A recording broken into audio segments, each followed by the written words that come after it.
My name is Charity Hurst. I am the race director and founder of the Varmint Half Marathon and 5K.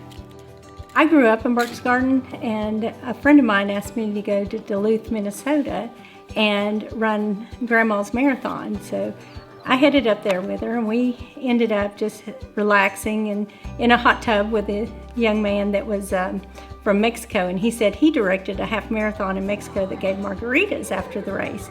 So on the flight back, I was like, we can do this. I want to do a half marathon, and we'll call it the Varmint, because I grew up in Burke's Garden and I know the story, and we'll have wooden sheep, and I had no idea where I was going to get wooden sheep, but it took us a couple of years, and we finally were encouraged and started it, and that was 1994 when it finally first Varmint occurred. We had 21 runners in it that year, and it's grown ever since. I'm not sure why I do this every year, especially after this year, but it was something I love running. I've ran 52 marathons. I've ran the Boston 5 times.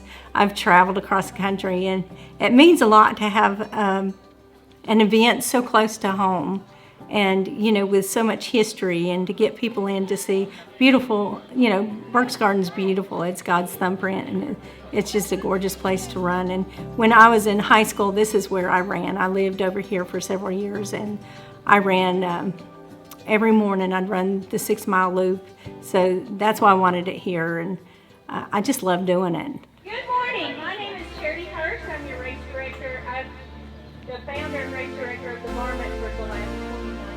Woo! Thank you for coming out. I think we've got a beautiful day.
Managing the Varmint is one of the toughest things I've ever done.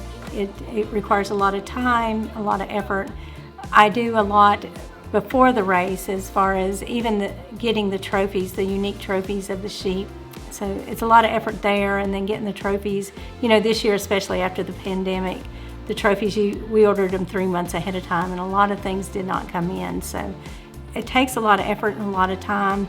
And recruiting volunteers, that's probably the hardest thing. Is race day, you just pray somebody shows up for a water station. But it takes a lot of effort, but it's worth it in the end.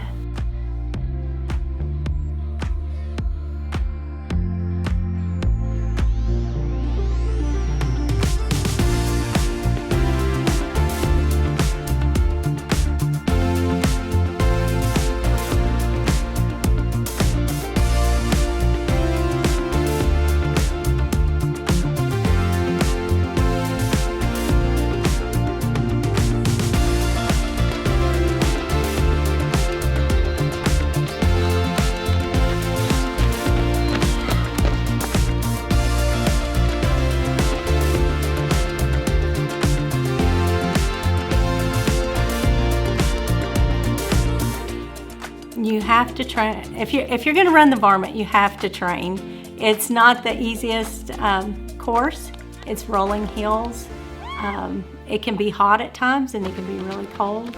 It's just a very unique course. It's one of the toughest but coolest half marathons in the area. The altitude here is 3,000 feet, so it's difficult to run if you're not used to running at a high altitude. And actually, the closest half marathon, I think this may be the only half marathon in Southwest Virginia.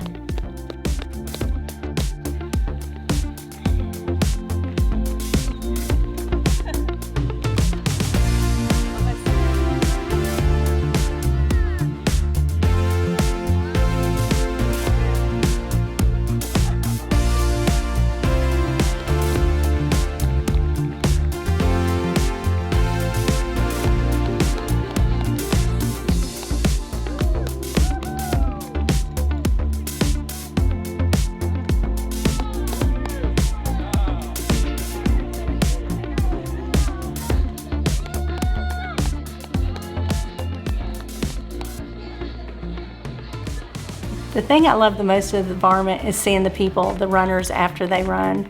You know, they're tired, it's one of the hardest events they've ran, and then they're so excited and so thankful that somebody had an event locally, and such a beautiful, again, just a beautiful sight. Burke's Garden's just gorgeous, and you never know what you're gonna see. You know, there's been bears and deer, then you have the Amish. It's just, you never know, and it's just gorgeous.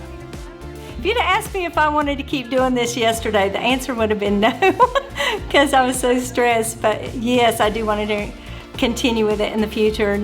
Next year is the 30th annual Varmint. I hope to find some way to do coyotes for awards. I don't know if that's possible, but we're trying to figure that one out. And I don't know how long I'll do it. 30 years is a long time, and you know, if I could find the right person to turn it over that would put their heart and soul into it like I did, I would do it.